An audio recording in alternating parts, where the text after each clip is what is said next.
السلام علیکم ورحمۃ اللہ۔ دوستو، آج ہم آپ کو بتاتے ہیں کہ رسول اللہ صلی اللہ علیہ وآلہ وسلم کا چھوٹی عمر میں سینہ مبارک کب چاک کیا گیا اور حضرت حلیمہ سعدیہ آپ کو جلدی جلدی واپس کیوں کرنے آ گئیں۔ حضرت انس رضی اللہ تعالی فرماتے ہیں کہ رسول اللہ صلی اللہ علیہ وآلہ وسلم کے پاس جبریل آئے جبکہ آپ بچوں کے ساتھ کھیل رہے تھے۔ انہوں نے آپ کو پکڑا، نیچے لٹایا، آپ کا سینہ چاک کیا اور دل نکال لیا، پھر اس سے ایک لوتھڑا نکالا اور کہا یہ آپ کے دل میں سے شیطان کا حصہ تھا۔ پھر اس دل کو سونے کے تش میں زمزم کے پانی سے دھویا، پھر اس کو جوڑا اور اس کی جگہ پر لوٹا دیا۔ بچے دوڑتے ہوئے آپ کی والدہ یعنی کہ آپ کی رضائی ماں کے پاس آئے اور کہا محمد صلی اللہ علیہ وآلہ وسلم کو قتل کر دیا گیا ہے۔ یہ سن کر لوگ دوڑے تو آپ کو سامنے سے آتے ہوئے پایا، آپ کا رنگ بدلا ہوا تھا۔ حضرت انس رضی اللہ تعالی فرماتے ہیں کہ اس سے سلائی کا نشان آپ کے سینے پر دیکھا کرتا تھا۔ یہ بچپن کا شق صدر تھا۔ بھائیو، یہ اس وقت پیش آیا کہ جب آپ کی عمر تقریباً 4 سال کو تھی تو 2 فرشتوں نے رسول اللہ صلی اللہ علیہ وآلہ وسلم کا سینہ چاک کر کے آپ کا دل نکالا،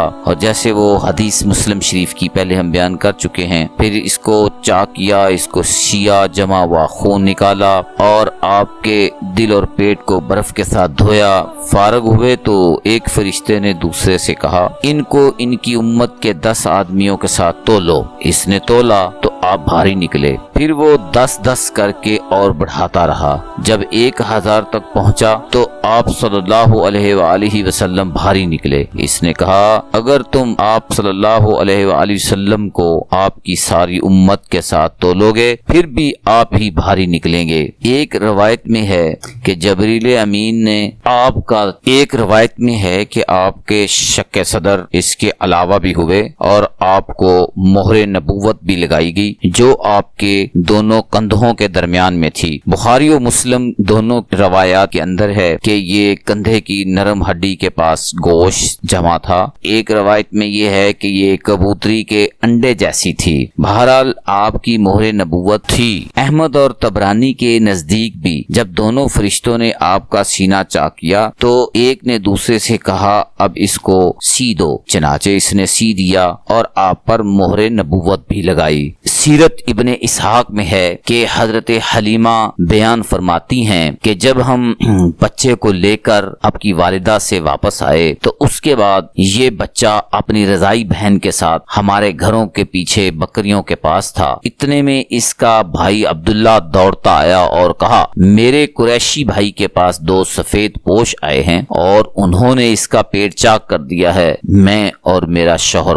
بھاگ کر گئے، دیکھا کہ وہ بچہ کھڑا ہے اور اس کا رنگ فق ہے۔ اس کے باپ نے اسے لپٹا کر پوچھا بیٹا تجھے کیا ہو گیا؟ اس نے کہا سفید کپڑوں میں ملبوس 2 آدمی آئے تھے، مجھے لٹا کر میرا پیٹ چاک کیا اور اس میں سے کوئی چیز نکال کر پھینک دی اور پیٹ پھر ویسا ہی کر دیا جیسا وہ تھا۔ حضرت حلیمہ فرماتی ہیں کہ ہم اسے گھر واپس لائے تو میرے شوہر نے کہا حلیمہ مجھے ڈر ہے اس بچے کو کچھ ہو نہ جائے، بہتر یہی ہے کہ اسے اس کے گھر پہنچا دیا جائے۔ چنانچہ ہم اسے اس کی ماں کے پاس مکہ المکرمہ لے گئے۔ ابن جوزی رحمہ اللہ اور ابن حجر رحمہ اللہ نے حضرت حلیمہ کے اسلام لانے کے بارے میں بھی وضاحت فرمائی ہے کہ وہ فتح مکہ کے وقت جورانہ کے مقام پر آپ صلی اللہ علیہ وآلہ وسلم سے ملی اور آپ نے ان کی تکریم کی۔ جب رسول اللہ صلی اللہ علیہ وآلہ وسلم کو وہ آپ کے گھر چھوڑ گئیں تو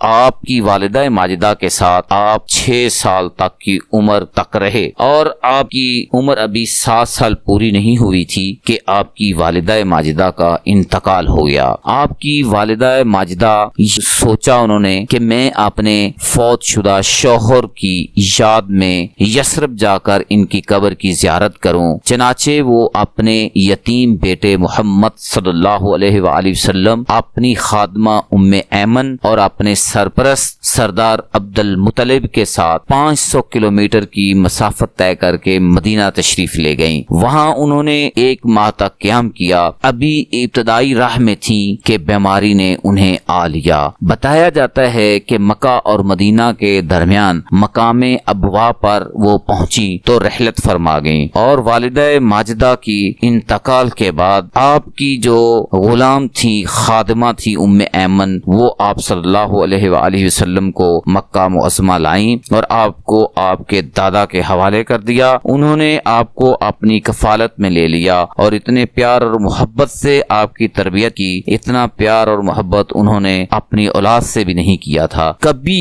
آپ کو اپنے سے جدا نہیں کرتے تھے۔ جس بستر پر سردار عبد المطلب بیٹھتے تھے اور اس بستر پر ان کے بیٹے نہیں بیٹھ سکتے تھے، لیکن وہ اپنے ساتھ حضرت صلی اللہ علیہ وآلہ وسلم کو برابر بٹھاتے۔ ان کا بستر بیت اللہ کی دیوار کے ساتھ اکثر لگتا تو وہاں وہ بیٹھے ہوتے۔ ایک دفعہ بنو مدلج کے قیافہ شناسوں کی ایک جماعت مکہ المکرمہ میں تشریف لائی اور آپ کو دیکھ کر آپ کے جد امجد سے کہنے لگی، اس بچے کی خوب حفاظت کرنا۔ مقام ابراہیم پر جو پیر کا نشان لگا ہوا ہے، اس بچے کے پاؤں اس سے ملتے جلتے ہیں۔ یہ سن کر آپ کے دادا نے ابو طالب سے کہا، سنو یہ کیا کہہ رہے ہیں، اس بچے کی حفاظت کرنا۔